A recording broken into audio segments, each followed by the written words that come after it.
जय श्री राम दोस्तों। दिवाली के अगले दिन हिंदू धर्म में गोवर्धन पूजा का विधान है। गोवर्धन पूजा में पशुधन की पूजा की जाती है। इतना ही नहीं, गोवर्धन पूजा को अन्नकूट के नाम से भी जाना जाता है।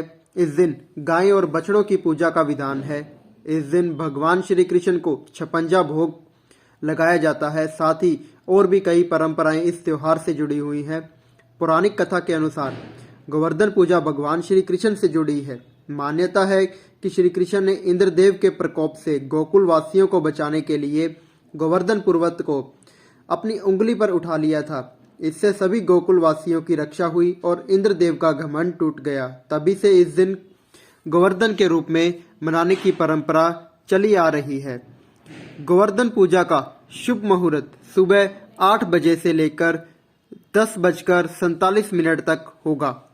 अब जानते हैं गोवर्धन पूजा की विधि। कार्तिक मास के शुक्ल पक्ष की प्रतिपदा तिथि को गोवर्धन पूजा का पर्व मनाया जाता है। मान्यता है कि इस दिन सुबह शरीर पर तेल की मालिश करने के बाद ही स्नान करना चाहिए। इसके बाद घर के मुख्य दरवाजे पर गोबर से प्रतीकात्मक गोवर्धन पर्वत बनाएं और पर्वत के बीच में या उसके पास भगवान श्री कृष्ण की मूर्ति रखें।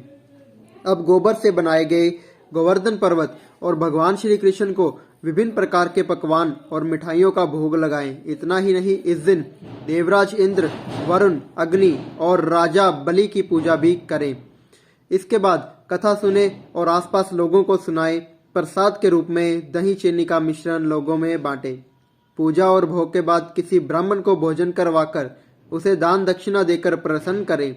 इतना ही नहीं, इस दिन गोधन की पूजा का भी विधान है। आइए जानते हैं गोवर्धन पर्वत की पूजा क्यों की जाती है, इससे जुड़ी कथा क्या कहती है।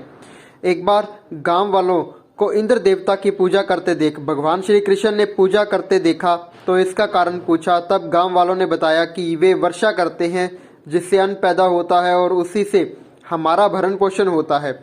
गांव वालों को ऐसा करते देख श्री कृष्ण बोले कि इंद्र देव से ज्यादा शक्तिशाली हमारा गोवर्धन पर्वत है जिस कारण वर्षा होती है और हमें गोवर्धन पर्वत की पूजा करनी चाहिए। श्री कृष्ण की ये बात सुनकर वे गोवर्धन पर्वत की पूजा करने लगे।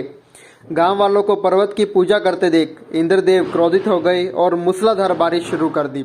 इंद्रदेव के प्रकोप से डरकर सभी लोग श्री कृष्ण के शरण में गए। उस समय श्री कृष्ण ने गोवर्धन को अपनी उंगली पर उठाकर छाते सा तान दिया और गोकुल वासियों को उसी की छाया में रहकर बचा लिया। श्री कृष्ण का ये चमत्कार देख इंद्रदेव भी चकित हो गए। इसके बाद इंद्र ने आकर श्री कृष्ण से क्षमा मांगी। उसी समय से ये त्योहार हर साल दिवाली के अगले दिन मनाया जाता है। दोस्तों, इस घटना से हमें क्या सीख मिलती है, हमें उस पर भी विचार करना चाहिए।